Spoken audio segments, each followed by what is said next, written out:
stone walls, cultural heritage, historical heritage. They all create identity. Identity which is later turned into image. Image of a Mediterranean city, image is created, created with the people who live in the city, with the people who visit the city. And finally, the image becomes so strong that it adds value to the whole product, to the destination. Image turns into brand.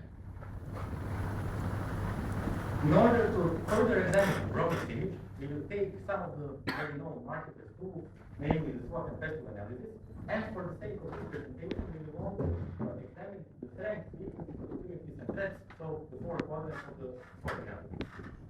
We'll start our first analysis by looking at the strengths of Dubrovnik, and of course, the most visible, the most recognizable would be the old city. Not much needs to be said regarding the old city. It has its wonderful walls, numerous places of worship, museums, architectural wonders. On a personal note, I should point out that I was married in the old city, and that's at Dubrovački. It's a UNESCO site. It's an incredible treasure in terms of cultural heritage. The second strongest, most recognizable strength of the city, of course, would be the wonderful natural beauty. This includes the Adriatic. Here it is warm, it's clear, it's clean, abundant aquatic life, numerous islands that tourists can readily access via ferry, and of course the climate, southern to Mediterranean climate that is temperate year-round.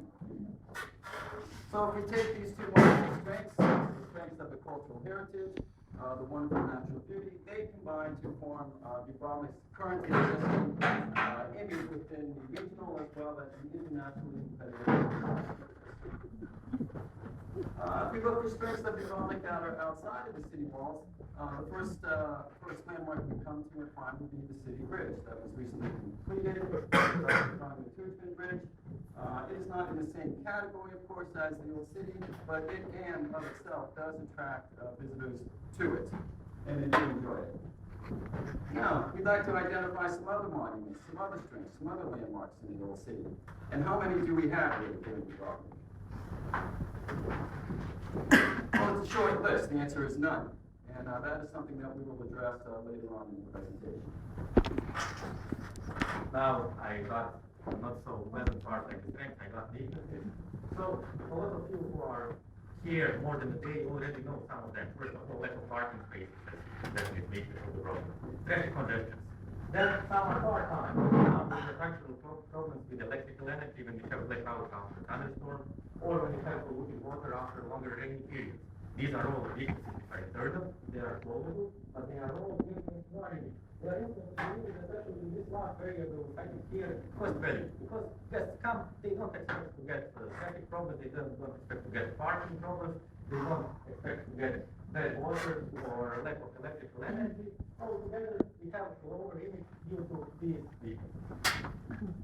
So continue on with the opportunity. Something external, something that we can utilize, and something that can help us build our image to make it stronger and strengthen the city's rank. First of all, EU accession. As Croatia is entering the European Union, we will be looked at as more stable. Our country will probably introduce the euro. With the introduction of the euro, we will be more open to the foreigners, especially from all of those people from the European Union. We will probably have more domestic income, at least we don't predict any more recessions. Asian demographics favor cultural tourism. Actually, we are not lacking in cultural tourism. And finally, international relatively clean environment and infrastructure. So that this means that basically because of the war, because of this lack of the time that we had 20 years of non-development, we are still on the level that we can have the trend of 21st century renewable resources and modern development, as we didn't get over fields, like for example, Spain, Italy, or some other competitors on the Mediterranean. Finally, we have threats. First of all, let's start with the infrastructure. We still have very good connections with the highway. We don't have airport which is open all year long. And, for example, we don't have trains.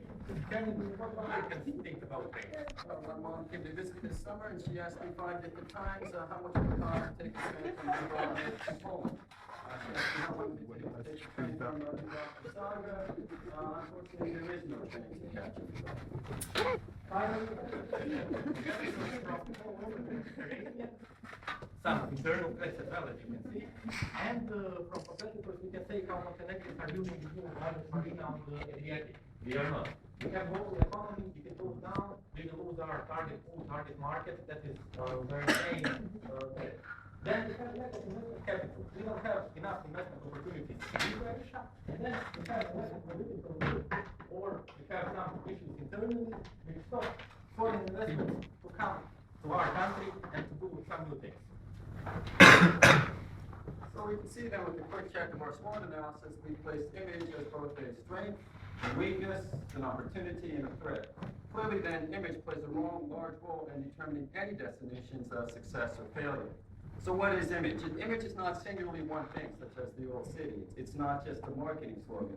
It's the summation of many individual smaller components. It's how the destination feels. It's important also to point out at this point that the image is not fixed, the image is not static, but the image can change over time. And we will give you an example of that shortly. Before we talk about how images change, let's first discuss how images are formed. There are essentially two components. There is the induced composition and organic. Induced is what marketers like to tell us. Marketers push out this information to us. It's how they want to position the destination in the mind's eye of the customer. Marketers' information. On the other hand, contrasting that is organic composition. This is people talking to people. People sharing thoughts, people sharing opinions, people sharing experiences. So, how is this relevant? Well, this gets to the heart of our presentation. In today's modern society, we have the organic composition on the rise at the expense of the induced composition. And this is, of course, possible through the advent of new media. New media is changing the way in which marketing and public relations is conducted. In the old days, marketers would craft a message, they would push it out into the marketplace through well-defined channels, and the medium was the message. But now Dr. Obradović is telling us that maybe this isn't the case now. Perhaps now content is the message. Potential tourists don't have to go to the marketers to get information. They can talk among themselves, share information among themselves. Consequently, it's this organic composition of the message that is gaining strength at the expense of the induced form of information. So, new media is allowing our tourists to become citizen journalists, or CNN likes to call them iJournalists. We have our tourists walking around, they have their cameras, their cell phones, all of these things, and they are recording digital images, sharing these images, sharing this information with their friends, having conversations among themselves. In effect, they're using word-of-mouth advertising, the strongest form of advertising there is. Our tourists don't know it, but they are inadvertently being promoters of the city, and they're using channels outside of the traditional marketing realm, the social networks, the blogs,